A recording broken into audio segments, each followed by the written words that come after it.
Maxime Switek. L'édito éco d'Europe 1. Bonjour Daniel Fortin. Bonjour Maxime. Le salon automobile de Genève ouvre ses portes aujourd'hui. On l'a dit, les constructeurs français notamment vont mieux. Les chiffres qui sont tombés ce matin le prouvent. Mais comme rien n'est jamais simple, ils voient poindre à l'horizon une menace, tous les constructeurs. Et si le consommateur européen perdait le goût de la voiture, c'est un vrai danger? Ou est-ce qu'il joue à se faire peur?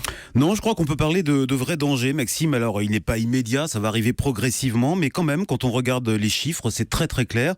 En 2015, le marché européen a sans doute s'est mieux porté que les années qui ont suivi la crise de 2008, mais ça n'est quand même pas folichon, avec 13,7 millions de ventes.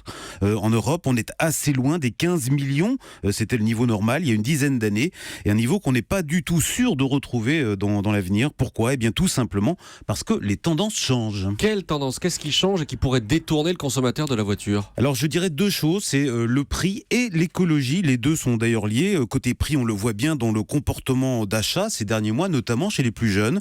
Les clients se détournent de plus en plus du neuf pour l'occasion.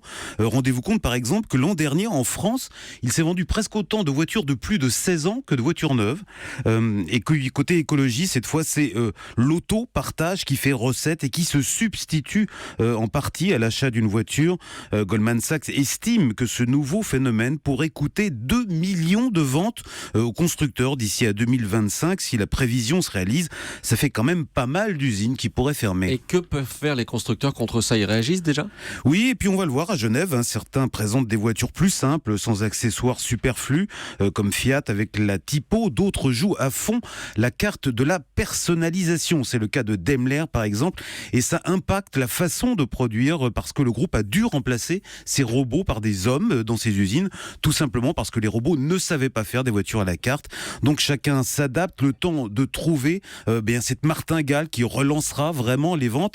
Alors est-ce que ce sera la voiture électrique? Est-ce que ce sera la voiture connectée? On ne sait pas encore, mais la lutte va être féroce tout simplement parce qu'elle est vitale. En attendant, la martingale, c'était l'édito éco. Merci Daniel Fortin.